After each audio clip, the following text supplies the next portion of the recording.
Buli omugamba ye Mukama olwaleero njagala oyogere nange nga nnina kyenkutte.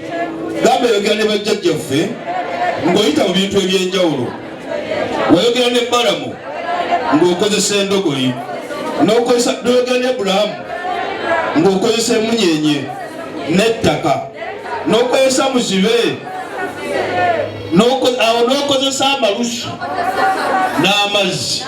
Gamba olwaleero ayi Mukama nze nkime amazzi gange, nsaba ogakozese gabeeko kye googera mu bulamu bwange. Gamba buli mbeera ebadde mu maaso gange nga sigitegeera, leka olwaleero nyambazibwa amaanyi agategeera embeera eyo, ate ekitiibwa kyo kirabisibwe mu nze. Gamba Katonda atalemererwa, yogera nange mu linnya erya Yesu. I really send condolences to the Synagogue Church of All Nations in Nigeria. Mukama awunze Prophet B. Joshua Mumirembe. I really watch these things. Nalabye akamesigi ku ssimu yange nekatampisa bulungi. Naye Mukama yagaba era yajjawo. Anenekesa ebirungi abitwala mangu. That's the nature of God. Omusamize kyangu nnyo okumala emyaka 15. Naye wa Mukama n'amala emyaka 45 nk'agawangadde nnyo.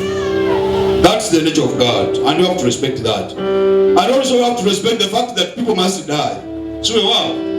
Yes, wana abaana bwe bafa bagamba oluusi musumba abasaddaasi.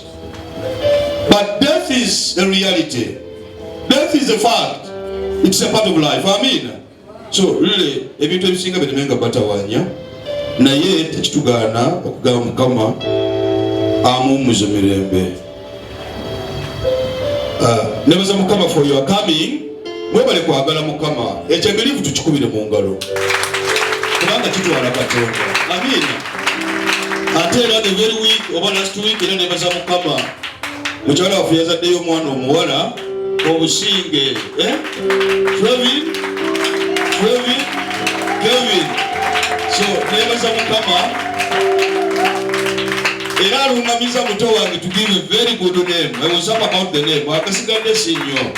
But Kobusinge, and when I saw the daughter, surely yabadde Kobusinge. It's a prophetic name. It's just my prayer, Mukama. I'm full of amaanyi ate ow'ekitiibwa. Ate Obusinge, peaceful. And I thank God for that. So, ninkukuliki. Webale kutunga Obusinge. Webale kuzaala. So, really, we glorify God for that. Mukama yebale, tumwebaza bwebaza. Ekika kiba kigaziwa. So twebaza Mukama omwoyo kigaziwa ne mubiri kikola ki? Kigaziwa. So I'm just happy. Na ate nebaza Mukama nawe webale kuyita mu nkuba nojja. Let me tell you. Kubulira yakamakamu. Yesu Bwana mpita nange naitaba. Yesu Bwana mpita nange naitaba. Yesu Bwana mpita nange naitaba. Nja kugenda engeri gy'owaguza wonna w'oyisa n'ojja wano olwaleero Mukama alina kagenda okwanukula nakyo ekitalina mulala. Okuwaguzaako kw'oyiseemu olwaleero kwa nsonga. Amiina. Kitwala Katonda. Abantu ab'amakubo ge muvuddemu gabadde mabi nnyo. Mabi. Ne bw'otuuka ku kolansi mwattu obudde bulungi. Naye obusoosoliko obwo bulimu amakubo agamu. Naye Katonda bw'aba awa omukisa alina bw'agamba waguza. Kola ki? Duka waguza. Oba etonnye oba gwaka kola ki? Bw'atyo Mukama bw'akwawula n'agamba kati gw'oli wange, I have confirmed you. Bw'atandika okuwa without a limit. Kubanga akukonfirmize nti omutegeezezza nti enkuba ne bw'eriba etonnya oli mugamba Yesu ndiwo. Oli mugamba oli wuwe, togenda bwegaana lwa nkuba. Okitegedde? Musaba Mukama Katonda olunaku olwaleero abeeko ekisa kyakunnyambaliza ekiremera ku mwoyo we ate ekikusikira ebyeggulu bikufuulire ddala ow'eddembe mu linnya erya Yesu. Naye ukimusabira omukisa buli kyokwatako kibeere full anointed, kibeere full anointed to glorify his name. Ekitiibwa kye nsaba kirabisibwenga mu ggwe. Gamba yi Mukama, nsaba ekitiibwa kyo kirabisibwenga mu nze. Nsaba oyogere olwaleero eri omwoyo gwange, eri obulamu bwange, eri amaka gange, eri ebyenfuna byange. Gamba wadde sinnaba bitegeera, leka avaawo nga mbitegedde, kubanga bw'obeerawo byonna bikolebwa ate byonna bisoboka. Gamba nkwebaza olw'okumpa omwoyo ogw'okwagala, ekirabo ky'okukkiriza nkikwebaliza Mukama, era nsaba okikozese okunfuula akalango, okunfuula obujulizi. Nekyo nga mukyogera mpola, olinga omwana agamba tekisoboka, teri agenda, teri ajjayo. Let me tell you, Mukama Katonda wande wantema ajja kufuula obujulizi. You are going to become a center of consultation one day, one time. Ng'omuwana akadde n'essimu ogyewala ogijjeko nga Katonda akufudde obujulizi. Nkiwulira. Teyajja mu maaso gange to waste time. Teriyo. Tetujja wano kusaaga. No, we come here to pray. And I pray according to the directive of the Spirit. I don't pray according to the directive of people. When the Spirit says go and release, I come and release. Ero lwalo sa Mukama Katonda yo abeeko kyakozesa today okwogera naawe. Amina. Abeeko kyakozesa okukola ki? Waliwo gamba ekyo nkyetaaga. Gamba olwala yi Mukama yogerako nange. Baako ekintu kyonna kyondaga nkyoyogerako nange. Bwezima nsimbi zimpe, bweba promotion jimpe, bweba nyumba ginzimbire, bweba motoka jimpe. Gamba nange mbeere ku line nga mpakiiza ku kkubo nga bagamba ono yamala. You people mpakinge ku kkubo okuva eri paka eri ku luguudo. Waliwo gamba nekisoboka? Kisoboka. The unfailing God. Ewa Katonda kikola ki? Kisoboka. Just bikuka bikusumaaso. Olaba Mukama kyakwetaaza. Ate kimukozesa. That's why bebaza abaana mmwe abangula ebiduka n'abatasobodde kubaawo. Akaddenga obulala kamulemeseza okusinza Katonda. Siraba lwaki gwe ate Mukama gwawadde omukisa naawe olemererwa. Oba oli asobodde okuyita n'amuleera ye. Ndabira ddala ate gwe Mukama kyakuwadde weetaaga okutambula n'ennyumba yo. Kubanga emuyeereka ey'okubiri. Amina. Naye ate ne yamuleera Mukama akuwa practice. Alaba amuleera yo oba ogikwate ota n'oweegendereza oba osuula nsuule. Eyo olugivaako ng'akuwa enzigi nnya. Bwe bitandika ne byonna bijja to challenge you so that you can challenge whichever has been challenging you. So never say Mukama nti mwebalenga kumwagala. And thanks for your faith. Faith is a gift. Faith is a what? That's why oli abatalina kukkiriza mu Katonda takutawanyanga kubanga kirabo. Okimanyi bulungi abaana abamu, for instance, Museveni bwabanga muwala wagenda kwanjula, Ashum muwala wagenda kwanjula, buli lutuula bayinza okusala ente. Bwebaera mu meeting basala ki? Bano bamama ababazi bakuteesa basala ate ne bookya nene embaga nga tennatuuka. Ne mwattu, if is an ordinary person, basiika biberenge na chai ate bakikuguza 10,000. Bw'obeera mwana mu nnyumba sabanga Mukama Katonda akuwa eby'omwana. That you are extraordinary, that you are not normal.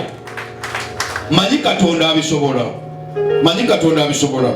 Ate abigaba kiralo. Amina. Mukama yeebale abasobozesa ate bwe kumala wiki nga muli balamu abooluganda. Farida kulikayo mu ddwaliro, we glorify God for that. Kama yebale okujja ne Joshua, kama yebale ate n'okoma n'osinza Katonda wo. Nsaba tuleka alina Bayibuli abikkulire essula ya 4. Let's use essaawa ng'emu so that we can try and move. Nsomera essula ya 4 eno, nsomera akaawo essula ya 4 olunyiriri lwa 4, nsomera akaawo Teresa. You can, that's John, the Gospel of John. Alina Bayibuli bikkulira the Gospel of John. Oba enjiri ya Yokaana essula ya 4 olunyiriri lwa 4 bikkulira akaawo. Era kyamugwanira okuyita mu Samaliya. Kyamugwanira okuyita mu Samaliya. Nsoma. Awo n'atuuka mu kibuga eky'e Samaliya kye bayita Sukaali, ekiriraanye olusuku Yakobo lwe yawa omwana we Yusufu. Era mwalimu oluzzi lwa Yakobo. Mwalimu oluzzi lwa Yakobo. Awo njagadde okutandikira lwaleero. Oluzzi lubeeramu ki? Amazzi. Oluzzi lubeeramu ki? Amazzi. Mu Poloti gye yawa mutabani we Isaaka mwalimu ki? Oluzzi. Oluzzi nga lulimu ki? Amazzi. Soma. Mwalimu oluzzi lwa Yakobo. Awo Yesu yali akooye olugendo.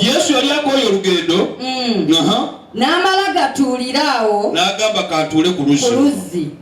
Katuulira. Obudde essaawa nga 6. Akadde ne katuuka ssaawa 6. Omukazi Omusamaliya n'ajja okusena amazzi. Yajja kusena ki? Mazzi. Olidde mutoto? Nedda. Yesu yali akimanyi nti mazzi? Yali akimanyi. Yagenda okutuula ku luzzi, yali amanyi omuluzzi mulimu amazzi? Waawo. Omukyalo Omusamaliya yajja kukima ki? Amazzi. Naye nga ne Yesu atuddewa? Ku luzzi. Olulimu ki? Amazzi. Olidde mutonto? Nedda. Omukazi yamugamba nti gwe oli musambwa, lwaki oze kukima amazzi? Nedda. Omukyala n'ajja okukima amazzi. Soma ekyaddako. Yesu n'amugamba nti atya? Mpa nywe. Mpa ki? Nywe. Anywe ki? Amazzi. Gaali mata? Nedda. Yali walaji? Nedda. Yali soda? Nedda. Kati Yesu gwali musambwa? Nedda. Naye yasaba ki? Mazzi. Let me tell you, there is a mystery, there is power behind water. Amen. Agali mukyama. This is a gift of God. Amen. Ate Omukama mukubire mu ngalo nti atuwadde ekirabo eky'amazzi. Atuwadde ki? Ekirabo ekyaki? Ky'amazzi. Alisi kino kirabo. Kiki? Kirabo. Ngambye ndya? Kirabo. Galevi ngambye ndya? Kino kirabo. Omuntu osobola okuwa ekirabo ekyakatambaala n'asiima. Omwana omwe ekirabo ekyakatambaala n'atakola ki? Kubanga si kyayagala. Omwana bw'aba agenda okufumbirwa osooka kumanya biki byatabadde nabyo. Kubanga obudde obusinga oli bw'ayita abagenyi. Abagenyi babeera bamumanyi. Ono muganda wange kyammanyi kati tannaba kugula sideboard. Si weewaawo? Tannaba kugula boda. Tannaba kugula fridge. Kati bw'oba ogula ebirabo, bw'oba oyagala kukwata ku mutima, ogula ekyo kyatabadde nakyo. Naye kati gwe bw'ofuna ogubokisi ogunene n'omugulira merabayini ey'ebbiri n'ogiteeka mu kubokisi, ate ng'ewalina merabayini 10, okola amakulu musawo? Amakulu mu kifo ky'okugula merabayini singa yampaddemu n'enzenywera bbiya. Kubanga ky'omugulira akoze eki? N'ekibadde kiki? Kirabo. Kati tulina ekirabo Mukama Katonda kyatuwadde. Kitegeerebwa abo bokka Katonda be yakibikkulira. Amiina nnyo. Kino tekitegeerebwa buli omu. Akantu kano njagala Mukama yongera okukabikola. You see, when I was being chosen to use these mediums, I had a challenge of 2 things. First, a mixture of anointing oil and anointing water. Because it was a bowel. Yali bowel. Ewaffe abawana muti bamanyi eyo. Naye waffe waliwo omuti gw'omusambya guli wansi. The Spirit made me stand. Nengamba olaba kwata bowel eyo. Tandika okumansira omuti ogwo. Ebintu bino tebitegeerekeka. Namuti gwe namasira gwali kuvaako omuliro mungi. Ne buli bwe namasiranga anointing oil and water, omuliro nga gusikira. The following day, the same thing. Emirundi musanvu every day. My choice is so different. Mukama alina akadde ke yampitiramu nga terina muntu amanyi. Yamala kusumagiza buli omu n'atwala n'andaga ebibye. But the challenge was, Mukama, you mean I'm going to use butto n'amazzi ekyo nekintawanya? But ekyasinga okunyumira kyali kimu, that whenever you put these two items, nga buli ekibadde kimidde nga kivunnama. Nga kikola ki? Ekyasinga okunyumira gwabeeranga muliro. Kati nina kitegera luvannyuma nga amaze okufuna the spirit that interprets dreams. Omuliro ogubadde gubumbujja omungi nguyiwako ntya amafuta n'amazzi ne guzikira. Ekyo kyantawaanya. Naye ate ne kinnyumira, kyatandika kitya okunyumira? Nga bamaze okwokya ebyambalo bya diguri zange nga banyambazizanga omusirikale. Awo byatandika okunyumira. Nagenda okulaba ku kyambalo nga ndabika bulungi. Ne ngamba, wow, you people, ebyo sijja bigenda buziba. Naye ali babyagala jangu okyalire lumu nkubuulire. Naye omwoyo naŋŋamba, no. You see, these are two spiritual items. Begin with them. Nga kuliko n'ekitale ekiriko ebintu 7. 1, 2, 3, 4 ebisimba mu ttaka nga biri mmeka? Kati ebyo byonna nali njagala obiteeka ku logo eyo. Naye olunaku nali ngenda obiteekako, the spirit just told me, those are yours. Si bya lwatu. Ebyo ne mbyesigaliza. Naye kati bino bw'ofuna okubikulira okwo, ate osaba Mukama akuwa amagezi. Akuwa eki? Kati kuwamu akafaananyi. Julius n'alibadde enkwata amazzi ne ngateekamu amafuta ne mbikuwa. Because that's what I saw. That's what I did. What? But in the spirit world, that's how it came. But the spirit told me, do the separation. What amazzi? Teri gwe nali mpadde mazzi, by the way. Teri. Nze mbeera ku luzzi lwange oluflowinga wano gwe nojja n'otwala. Kati ate sirina kwebuuza ku muntu nti kyenkola kye kituufu, no. Ne waba Sereme waffe amanyiyo teyaliyo. Ne waba madamu asula nange teyaliyo. Nali bwogu. That's why if this water was being given by Julius, it can't chase away demon. Yes. Ngambye etya? Ensonga lwaki amazzi ago singa gwe nga gwe wali ogagaba tegaali gobye mizimu. Ne lwakuba agagaba ali mabega wange akozesa bukozesa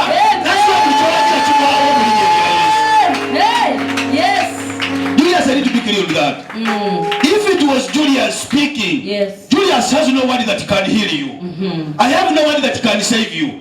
I have no one that can bless you. Yes. But behind there is a power. When the power speaks, every demon bows. And you take it. Wow. So there is power behind everything we use here. Amen. That's why yes, we are getting a kulusi. Natuna nalindirira abantu bano abakima amazzi ku Jacob's well. Abantu abasinga mugenze mu makanisa agamu ne musanga yenzizi teziriyo. Naye manyi what the ignorance suggests? You know what the ignorance suggests? Ignorance egamba eti oyo alina emisamu mulimu omusota mulimu. No. There was Jacob's well. Bosoma Revelation 22 egamba there is a river flowing. There is a river doing what? Flowing from the temple. Waliwo omuggo gulukutanga guvaawa mu yeekaalu. Kati osanze omuganga gulukutanga guva mu yeekaalu ate bikwateganirawo ne lubaali. Who is the master of water? God. And God reveals it to those He has not only called but chosen. Amen. Let me tell you, when God anoints you to anoint others, others don't become you. Others don't become me. Mukama nyimusiza abasumba ab'amaanyi ne bannabbi ab'amaanyi tebagenda kufuuka nze. When I raise my hand, God raises the potentials in you. That's why when you mukono, you become a serious businessman and businesswoman. Yes. Amina. Ofuuka omukyalo ow'amaanyi. Ofuuka omuntu w'obuvunanyizibwa. Mukama asitula busobozi obubadde bwebase mu ggwe. Takusitula ofaanane nze. Akusitula weefaanane. Ate omufaanane. Amina. Yes. That's why never compete. Never what? Compete. To compete kanga. Gwamanya buli wajja Mukama asitula ekyo ekibadde mu ggwe nga kyafa. Amina.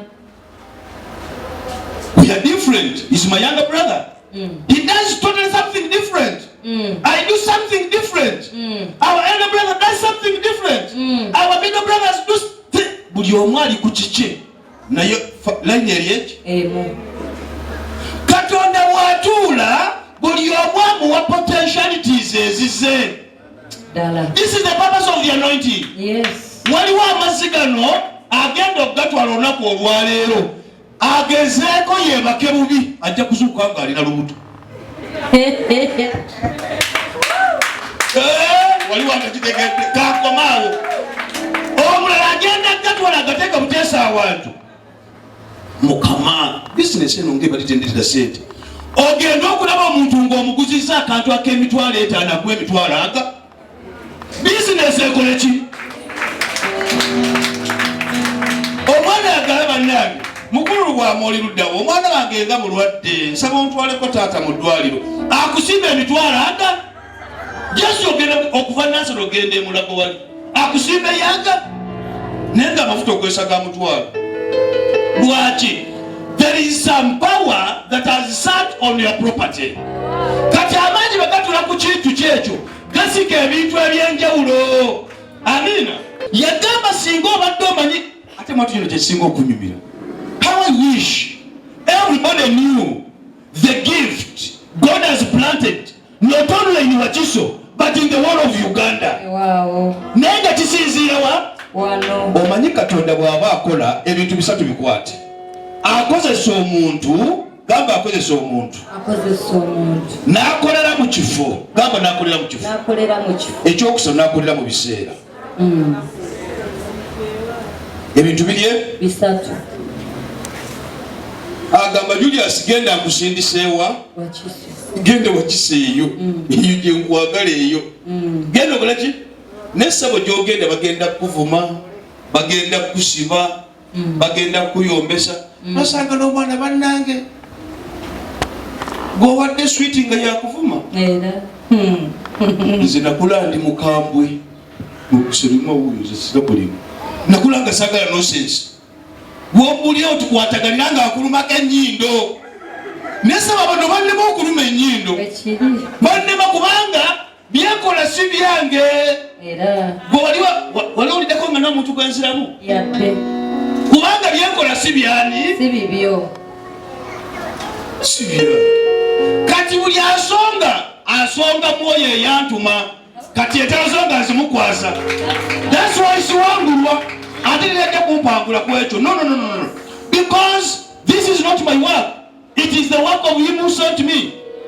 If people knew the gift God has given man, this is the gift of Jesus Christ himself. Kati for yesu tumutegerera wa mu bino bye tukozesa bye bijjayo ekitiibwa kye tugamba.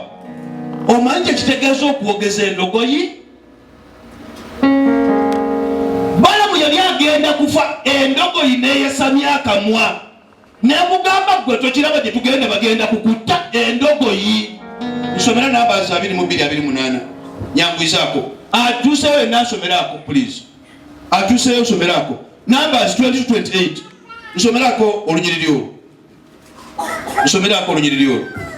Atuuseyo oba ya Luzungu oba ya Luganda oba ya Lukyoli byonna 22:28 somawo. Mukama n'ayasamya akamwa k'endogoyi. Ani yayasamya? Mukama. N'ayasamya ki? Akamwa k'endogoyi. Kambuuze tasobola kwasamya cupa eyo n'agyogeza. Asobolera. Tasobola ne wali awulireko endogoyi ng'eyogera nedda oba ente ng'eyogera nedda naye Mukama yakola ati yayasamya akamwa kaayo nekoleeta n'ayasamya akamwa k'endogoyi n'egamba Balamu nti ekyegamba endogoyi kati soma ng'oteekamu endogoyi n'egamba soma endogoyi n'egamba Balamu kati ddamu osome bulungi kubanga tebikwatagana Mukama n'ayasamya akamwa k'endogoyi endogoyi n'egamba Balamu nti ekiyagamba endogoyi ng'egamba ani Balamu kuba biri ani ateekeddwa okuba ng'ayogera omuntu naye kati kiki ekyayogera ensolo endogoyi eyogera soma endogoyi n'egamba Balamu nti etya nkukoze ekigwo okunkuba emirundi gino gyonsatule Balamu n'agamba endogoyi nti kubanga onduulidde olabanga nsaba olwaleero genda ologere n'amazzi gange mu linnya erya Yesu gagenda kukutulira bbanja gagenda kuterereza amaka gagenda kujjirawo ekyo ekyali kyagalira mu nnyumba yo. It's going to reset you and you. Please learn to speak. Learn to speak. Learn to speak to situations. Ebintu bijja kukyuka ate ekyendolo bwe yali ayogera Balamu awulirako ng'agamba kasooke mbuuze Amongini nedda nkasooke mbuuze Pawulo ono Moses endogoyi eyogera etya nange owuliramu ng'agamba nandi kati bwe kibatawaanya kiri kimu buli lwotwala akantu ko Musumba yatugambye twogeze ate waffe bwasaba aba akoze eki buli lwoyita obujulizi ogamba the other way round Mukama ndeetera ekigezo Mukama ndeetera ki ekigezo waliwo kinziremu bulungi buli lwogamba nti oyagala kujulira suubirayo ekigezo ekikutwala mu bujulizi obwo bw'okiyita olyoka ow'obujulizi.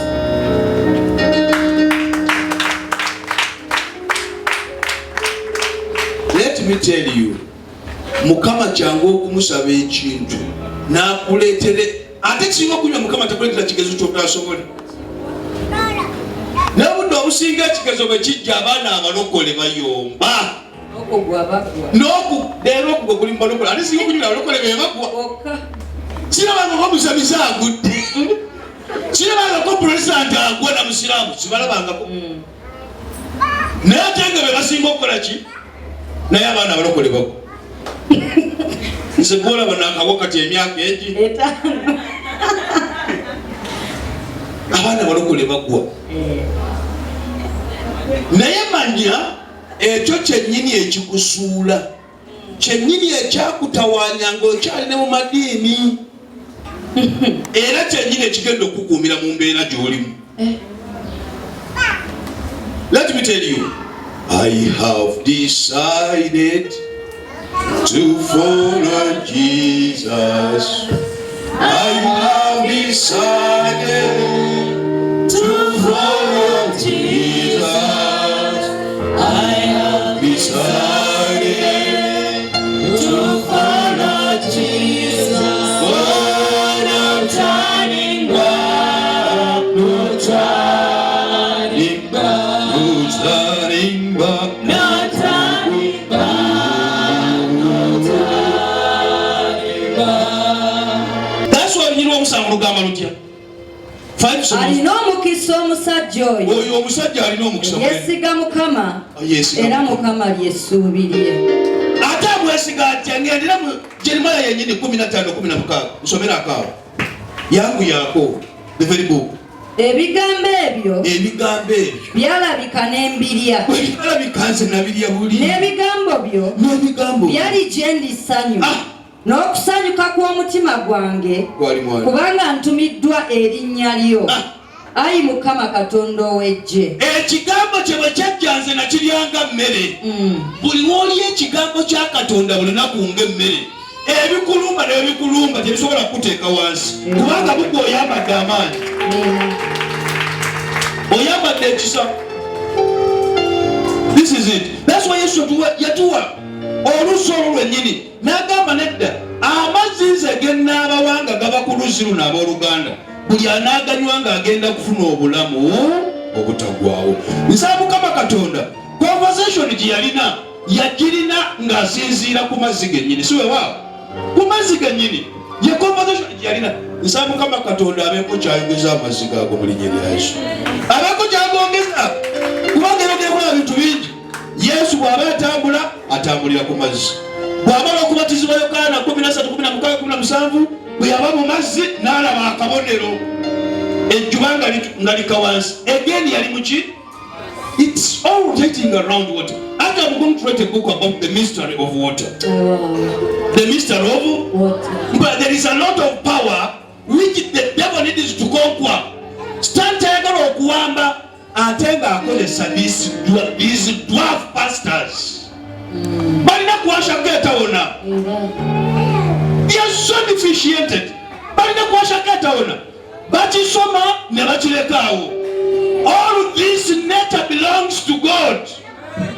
This is God himself speaking. Bino bintu bya Mukama.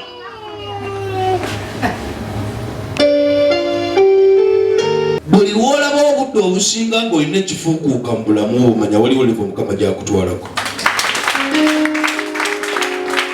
Teri kyogendako nga toyise ku kigezo. Tera kulimba. Omukyala bw'aba n'azaala ebisa bijja ekyo kigezo agenda kuliro nagamba obaka nagenda kuyita mu kugulu oba kayita mu kutu. Kati waliwo omwana ayita mu kutu kweri nakwate you people mugendengako muleba abakyala bamwe nga bazaala ojja kuwulira endulu teri n'akaaba n'amaziga tedi wakaabira manya omwana aluma. Yesu n'amugamba atya? Soma.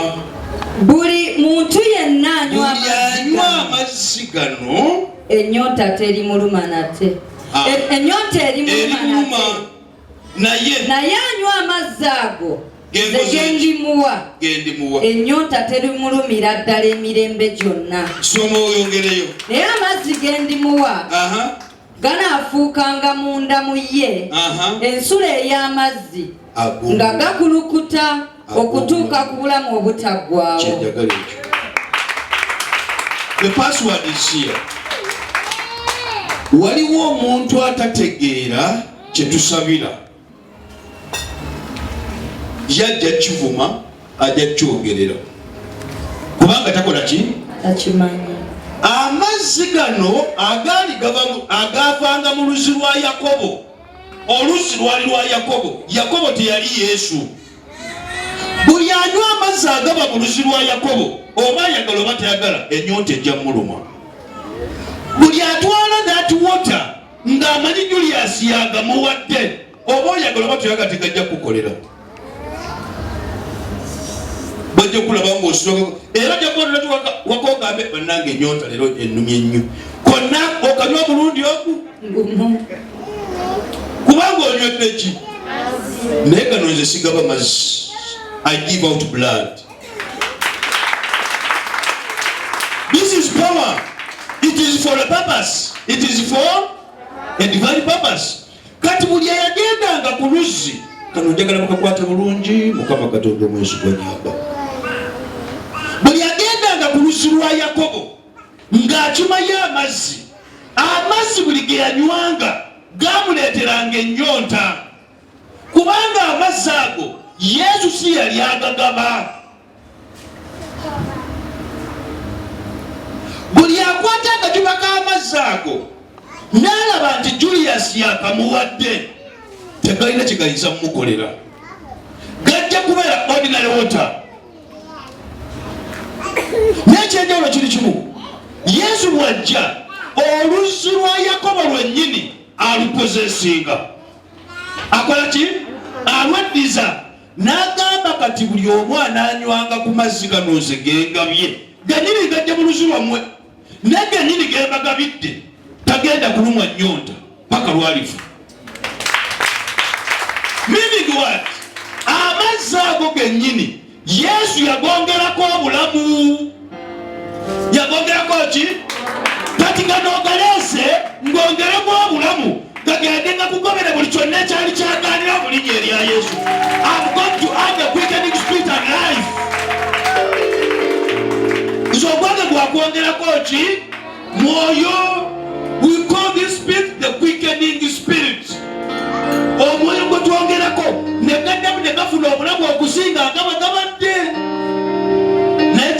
kikino gagenda kusigala nga bwe gabadde. Yesu bwe yagamba muteeke omwenge mu bita, bwe yawaako omugole n'amugamba nywako, omugole n'agamba gundi Yesu onywesa mazzi, ne bwe gye yakoma okunywa gye yakoma okutamiira, nemubuuza amazzi gatamiiza tegakyuka, naye bwe yagamye yatamiira, nemubuuza amazzi gatamiiza. That's how he turned water into. Katonda asobola okukozesa mu bubi bwo as long as you have given him your heart. Katonda asobola okukozesa nga bw'oli as long as omutima gwagututte. That's why Yobu yagamba Mukama ne David, tonzijaako ki mwoyo wo. I love that song from Twine. Tonta mwoyo wa Mukama. Tokola ki? Kubanga kyasinga okwetaaga omwoyo obutakuvaako. Abooluganda omuntu ne bw'aba ayagala atya Mukama, as long as he or she gets disconnected from the Spirit of God, aga Katonda agwirawo.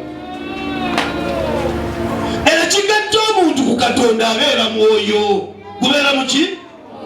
Naye ate abantu abasinga bw'agattibwa ku Katonda asigala ayagala Katonda n'ebyensinga akola ki? Bw'ava ku kyaki ayitiramu abo abamussa mu byensi, aga Katonda bakukuba ekigwo. Oba oyagala oba toyagala. And that's why I'm telling you, abantu ababi bwe banaavanga bulamu bwo ojja kwambukanga waggulu. Abantu ababi bwe banaava bulamu bwo ojja kukola ki? Ojja kwambuka. When the wicked live your life, you will always go forward. You will always prosper. Naye omubi ng'akyali mu bulamu bwo, abooluganda ensi ejja kukutawaanya. Omubi takwagaliza kalungi. Omubi talina wayagala otuuke. Naye ekintu kiri kimu, kasita Mukama anaamukujjira mu bulamu bwo, ogenda kola ebintu nga bitandika okukyuka. Ate otandika okwebuuza nze ebyange byali byabulirawo. Byali tebyabula. Naye gwe walina obuzibu obeeteekako nnyo. When the wicked live your life, things begin moving. Nsomera Zaburi ya 37. Soko nsomere ku Zaburi 37. Teweeraliikiranga 37 olunywa 34. Lindiriranga Mukama. Soko olindirirani Mukama. Soma. Okwatenge ekkubo lye. Kwate ekkubo lye. Naye alikugulumiza okusinga ensi. Alikugulumiza okusinga ensi. Ababi bwe balizikirizibwa. Ababi bwe balizikirizibwa. Oliraba. Oliraba. Waliwo omuntu ateekeddwa okukwata ekyobugagga ky'ogw'omulogo takyali mu kkubo lye. Kituufu. Waliwo omuntu ateekeddwa okukwata ebibyo nga bw'obadde oyogera nabo ng'obuulira ebyamabi bonna ng'obaye wansi. Amazima. Yes, I'm delivering your mind. I'm delivering your spirit. Yes. Waliwo omuntu ayeetaaga okusigala bwannamunigina ng'akatiko. Otandika okuyingisaawo omugwomu nga be bagenda okuyamba. Ng'ebikadde byonna tebikuyamba.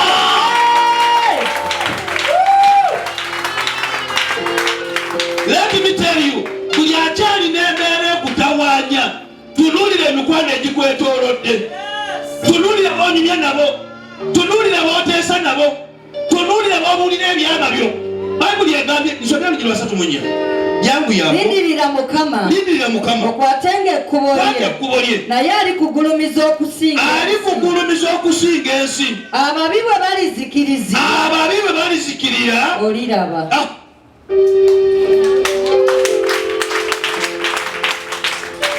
Genda wasosomera Olugero 40. Era Mukama abayamba. Mukama abayamba. N'abawonya. N'abawonya. Abawonya eri ababi. Ajja kuwonya okuva eri omubi. N'abalokola. Akulokole. Kubanga beeyunya oyo. Kubanga omwesize. Gwe sigala buyo omwesige. Let me tell you. Kino kitwala Katonda okutegeera. You see, let me tell you. Okwesala ku bantu b'obaddeko kitwala Katonda. ne bejiba mikwano gyo ne beba family line yo ne beba clan yo omwana je natandika okumusumba nyamba nsabira banange nzogolabe ekika kyonna kyankyawa kyawadda ekika kyonna ate nze usaba okulaba gwe noonya ne taata nze mukyanza ali matata simulabangako ninga amazima omwana anoonya taata musabe capital ogamba ne bwabeera nze nyinza okweraga ne bwe mba nkuyitako buli lunaku onoonya ombeeki anoonya mbuwe niwulira okumanyira okwo nze sirabangako kusanyu lyonna bukyambaawo era noonya maama singa mulaba musumba asobola okufuna capital ogenda kutunda nyoko era nze bwembeera mama onekwekera ddala omwana akuze si mulema ategeera anoonya maama amuweeki olina Katonda ye kapita esooka buli lwagyawono Mukama asumula emikono gyo asobola okuwa buli kyonna kyomusaba. Let me tell you, ensi agenda kunoonya, ensi agenda kugondera ng'omaze okutuukiriza olunyi lwa 4:48. Nsomera the Gospel of John chapter 4 verse 48. Nyanguyizaako 4:48. Yangu yako 4:48. Alina Bible yonna gy'olina, please tugenderenga wamu. 4:48 nsomera ka. Ensi agenda kunoonyesaawo. Somera the Gospel of John 4:48. Oli mu John mwennyini mw'osoma ne 4:48. Awo Yesu n'amugamba atya? Bwe mutaliraba bubonero n'ebyamagero temulikkiriza n'akatono. Waliwo omwana atagenda kukukkiriza paka ng'omaze omutwalira omwami ewaka nebagamba kyotegeeza omwana lyagendedde ddala okufumba sebo naawangaddeyo emyaka 10 tegifumbika. Olaba agenda kukkiriza nti okoze eki oli mufumbo. Alina kyagenda okukkiriza kubanga alabye akabonero. Alabye eki?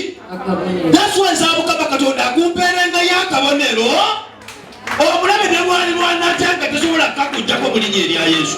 Always stay focused.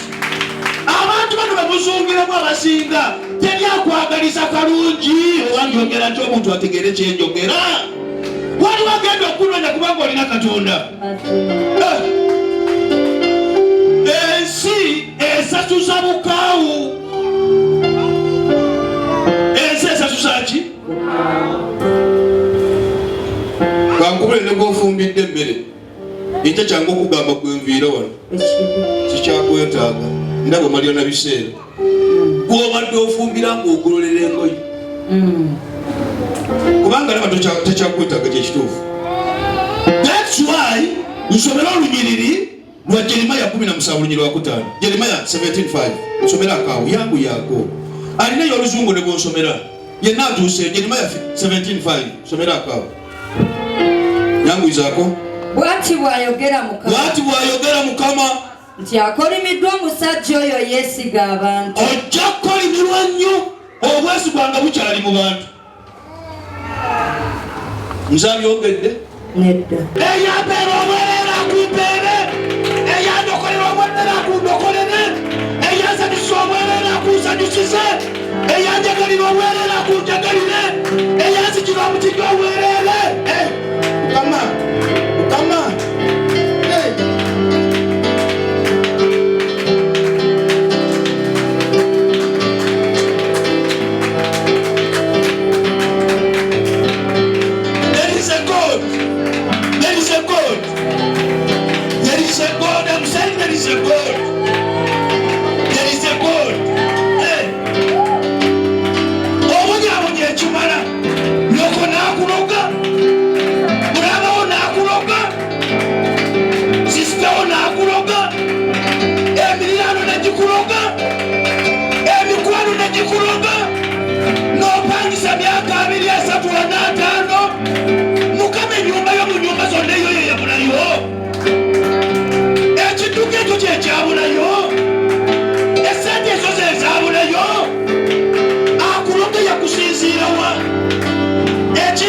Mukama Katonda asituke mugwe wabe wayimirire mugwe abantu basiba basindika malogo. You people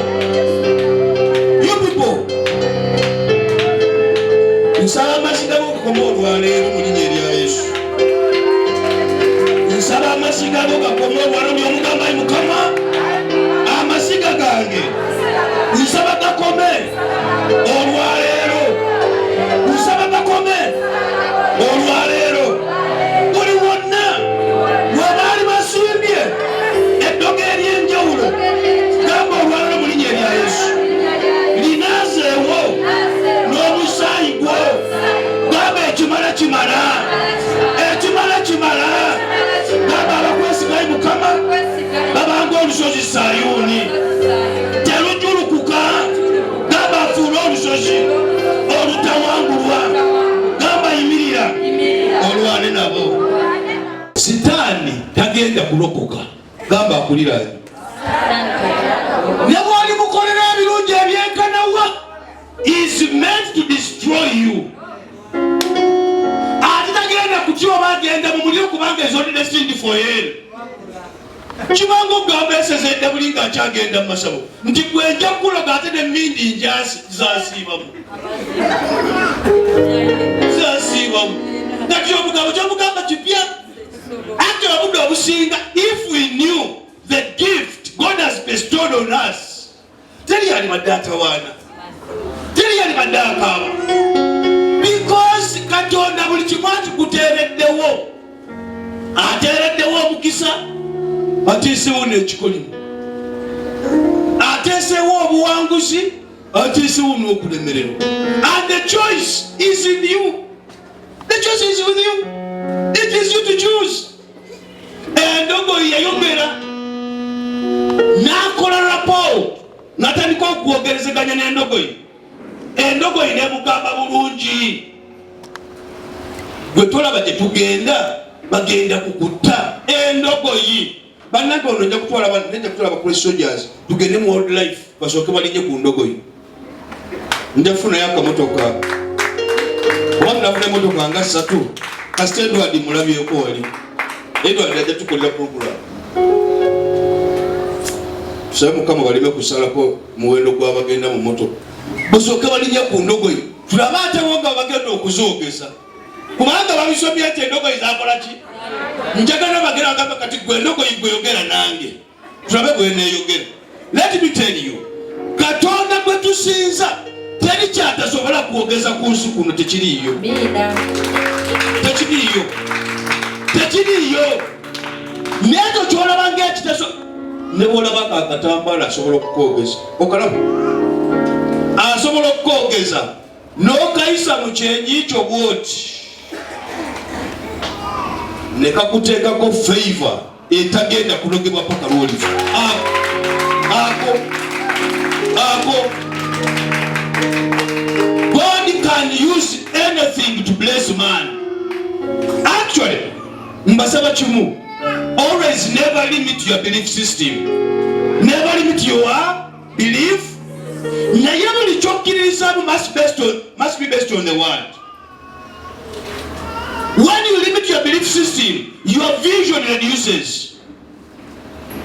Your vision reduces. Otandika kulaba ebintu ng'ebitasoboka, otandika kulaba ebintu ng'ebitaliiyo, otandika kulaba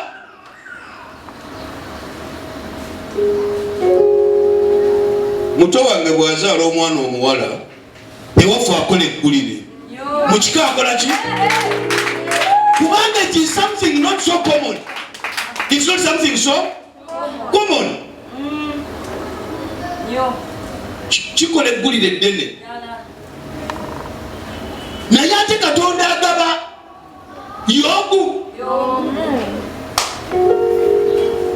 Let me tell you, God gives according to his will. He does not give according to man. Totawananga n'ekintu, let God do as God. Leka Katonda akole ngani? That's what we obusinga. Ze ebintu ebyange bana bikwasani. Olire bwaleekaana ngamba ekyo Katonda. Gwe ne bw'ono oyita kono ojja kuyita ku ddyo. Ne bw'oyita waggulu ojja kuyita wansi paka nga tumegganye.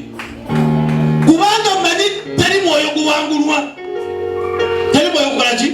Ate wulira Isaiah 5:5-11. Katonda yatuma ekigambo kye tekyaddayo nga tekikoze. Tekyaddayo nga tekikoze ki? nsaba Mukama Katonda ayogeze ekyokulwanyisa kyoleese olwaleero. Abeeko kyakyogeza mu bulamu bwo. Abeeko kyakyogeza. If people knew the gift God has given man, if people knew the gift God has given to man, God has given us this gift. This is a gift God has given to us. Our Civil Church has this gift. Not every pastor is anointed to anoint these things. Now yet those who are chosen to anoint this, Baba Lepolinga with the names, which is okay. Omunyuwa wana jibagambo yo mutamivu. Muchi? Omunyuwa mazi bagambo yo waluzi. Juzi na bande njagala ensenene. Omwami nazinse. Akantu ako mutwalo. Naba bonasa ndabi wangu wetu majali jali namuyita. Namuyita nti. Nse siwa senene wewe. Nagamba nsenene. Mwatu nagenda okulaba naye ng'akola ki? Bwe ne mugamba zammeka nagamba kanokola ne mugamba ozisedde nnyo nenze ne bulwamu yange nenkola ki? Nena muyita ki?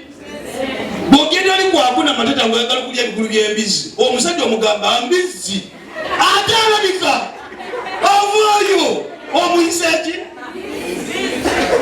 Kubanga atunda ki? Tagenda kuyomba. Ne kati gwe bakugamba mulokole, lwaki oyomba? Toli mulokole?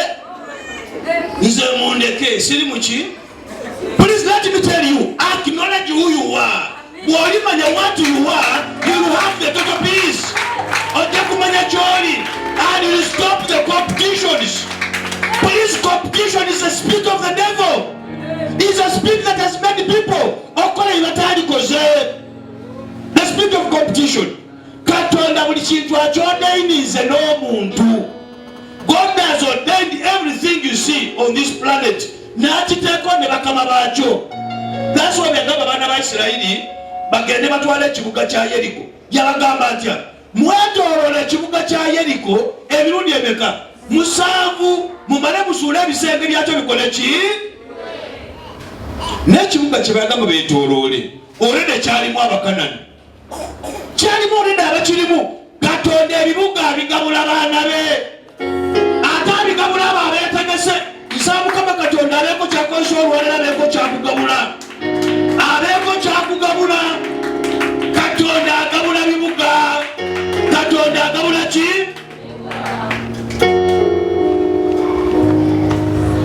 Alina amatu? If you knew the gift God has given to man, I love this. This is an incredible gift. Aboluganda Katonda waffe munene. Katonda waffe wa maanyi. Katonda waffe wa maanyi. Eggulu n'ensi bimuvunagira. Katonda waffe waali. Katonda waffe wa kitiibwa. Katonda waffe wa kitiibwa. Eggulu n'ensi bimuvunagira. Katonda waffe wa kitiibwa. Let me tell you, if heavens can bow and if the earth can respond to the power of the Most High God, then what is mere man? What is a mere man? If people knew the gift God has given to man, and if people can know the gift God has given our ministry, please, I don't think twetaaga okulwana ennyo. Tetwetaaga kulwana nnyo. Because ebintu bino byonna by'otwala olwedde bibeera anointed to deliver. Nze mbirabye nga bisumulula, mbirabye nga biwonya, mbirabye nga bikola, not because they have the power, but because behind them there is the unfailing God.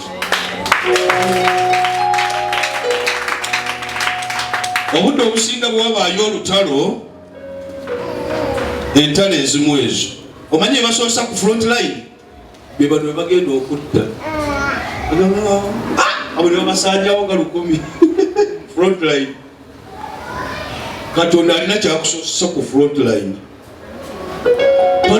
Tonna tonaba kuzuukuka ofuluma nyumba yo Mukama Katonda gye ŋŋenda nsookayo mu linnya erya Yesu. Ekiva Mungu okola ki?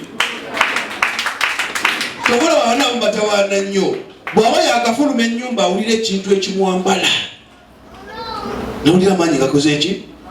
Musoma badde nfuluma okugulu kwekanzeemu. Naye omanyi abasuze ku nnyumba yo. Omanyi ebyoyo gyasuze ku nnyumba yo. Musoma nazo okusa omutwe gwa uzito wa kilo 8. Please. Ekintu kyangu nnyo. Gy'ogenda gamba wabeewo akola ki? Lead me Holy. Clear the way. Clear the way. Ogenda kulaba buzito nga bukoze eki? Ng'otambula majestica. Ogenda kugula business yo office yo tomalaga bantu bawulira offices nfu. Waliwo ekintu ky'olimu nga tebakikwagaliza. You people, si muli aseka naawe nti munno omulabe wakutuula kumpi. Abamu bwebaka nabo mu buliri n'akutulako najjo nejjambiya n'agamba oba mugyewo obulago.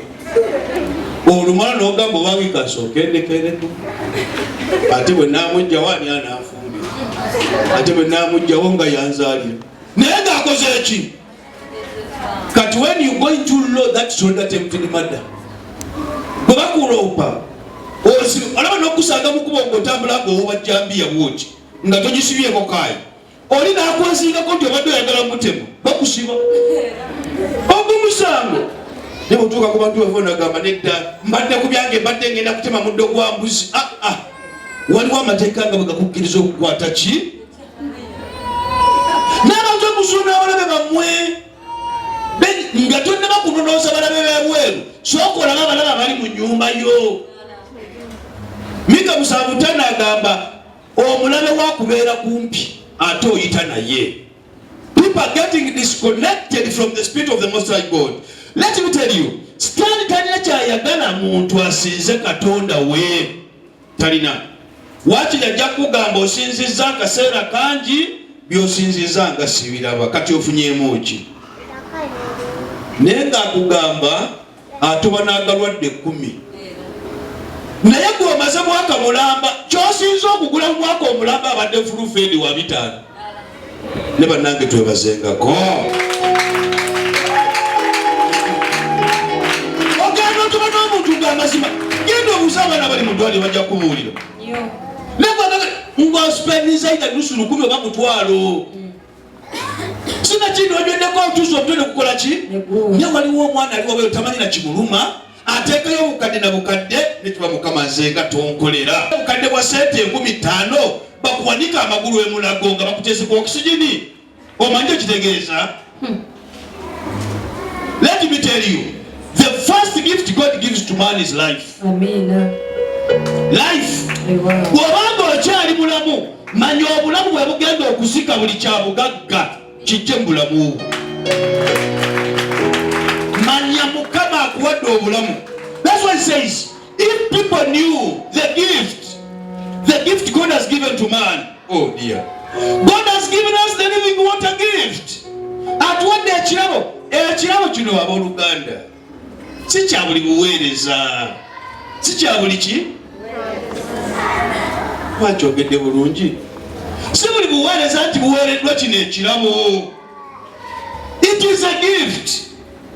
God ate singa okunyumira abaana bali bweru eyo asooka n'avuma amazzi gaago n'amana agamba owange ndi bubi mpa nkole ki?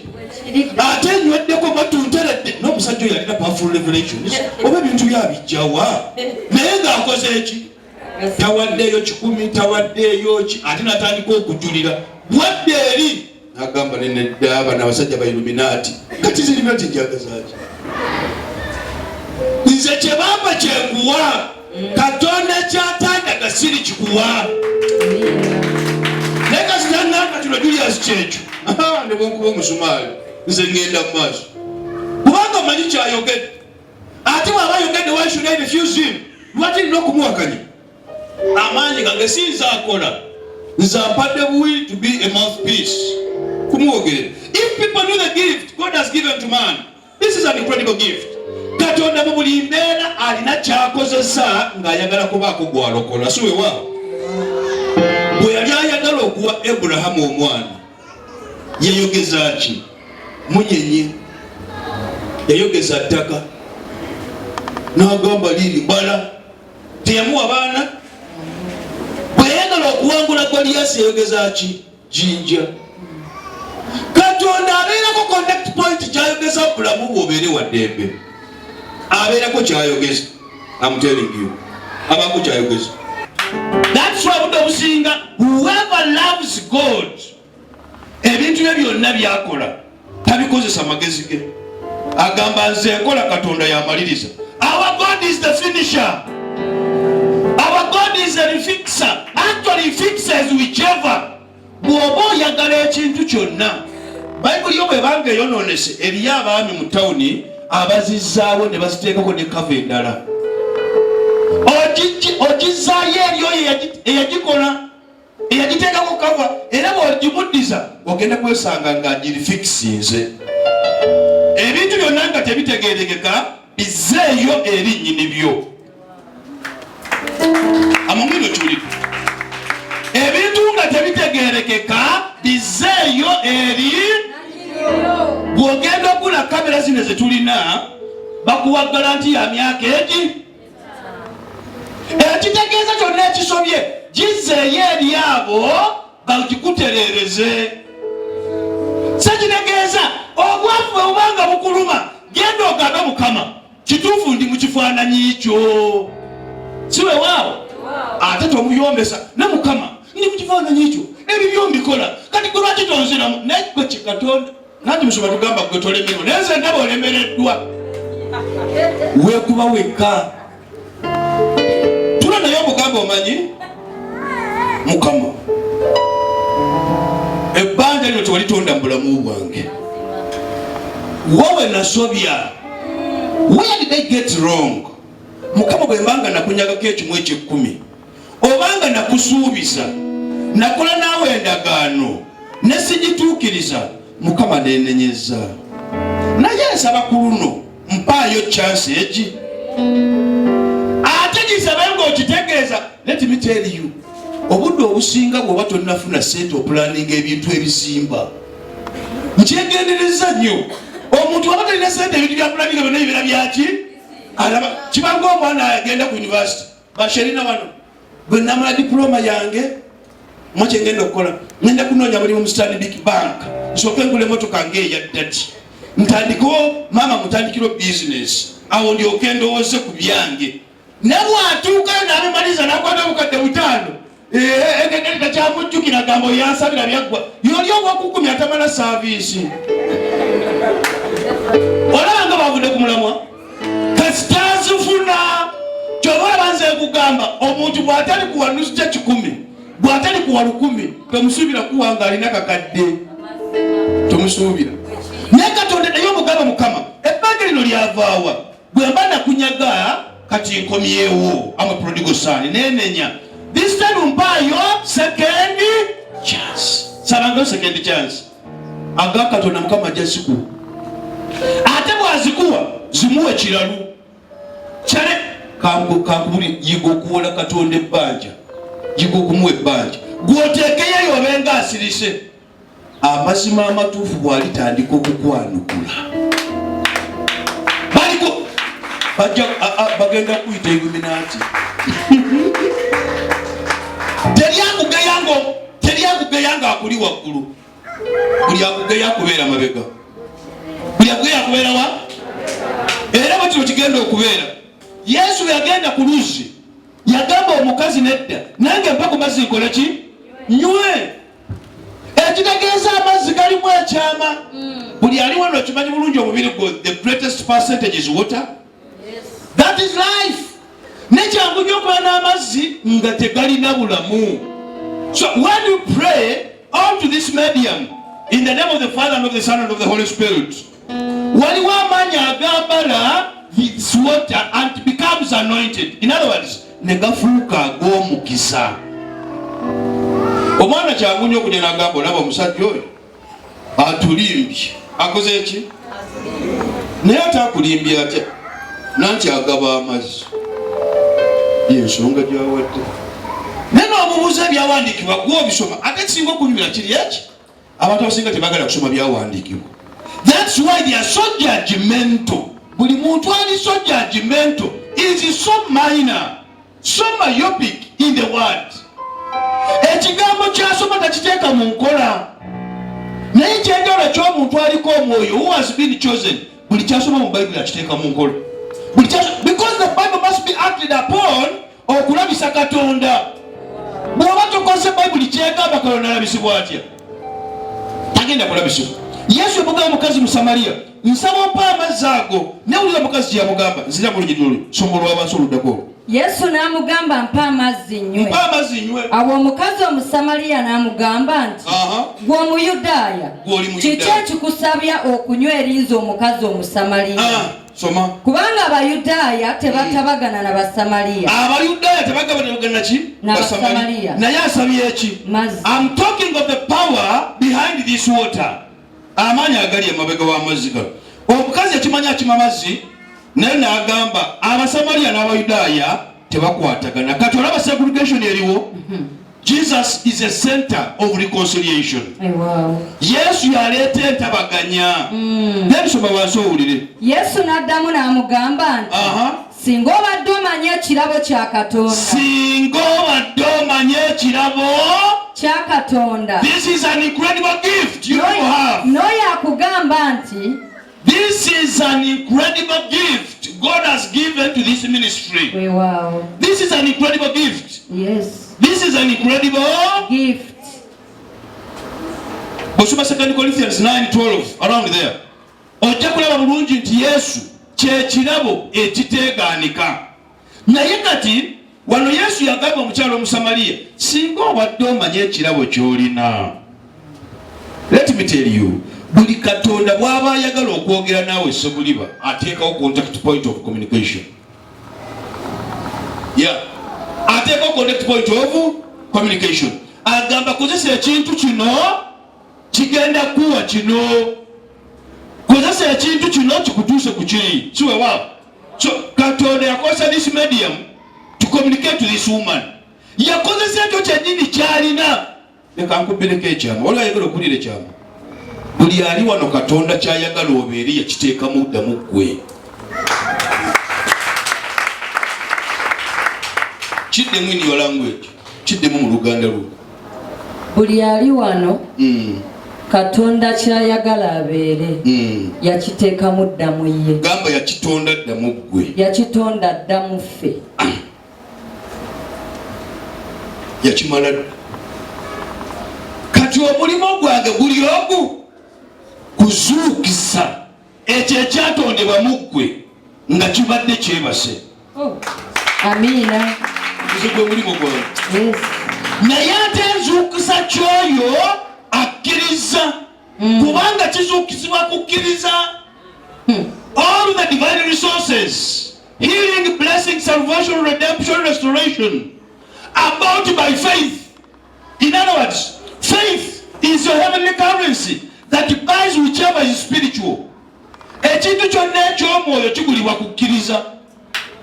Kati olina bwajja nga talina kukkiriza ng'ayagala bya Mukama avaawo nga talina. Kubanga bya Mukama bigulibwa ki? Kukkiriza. Naye ng'ensonga eri emu. Genesis 1:3 bwe yamala okutonda buli kintu n'akiwa omukisa and he declared all is good. What does it mean? All is good means mutedi bateeseemu kalina, mutedi bateeseemu emmotoka, mutedi bateeseemu ezzadde, mutedi bateeseemu ennyonyi, mutedi bateeseemu omulimo, mutedi bateeseemu abaana, bateeseemu omwami, bateeseemu embaga, bateeseemu buli kimu, bateeseemu buli kimu. Bw'ojja in nature n'otandika okwebuuza owange embaga yange eriruddawa. Musumba ndekanze olaba nalinywa omwenge abasooka bandika lwaki? Olaba kyamuugula naye Katonda teyakiteekamu. So Katonda kyaba ayagala kiri kimu. Involve him. Always involve him. Kyuka, make a U-turn. Omugala Mukama akubye mu kifaananyi ekyo. biri ebibadde bimpabiza kati mbivuddeko nkomyewo ewuwo ogenda kulaba Mukama Katonda ng'akola ng'akuddiza ebibyo ng'akusanyukira ng'akusitula mu linnya eryayo.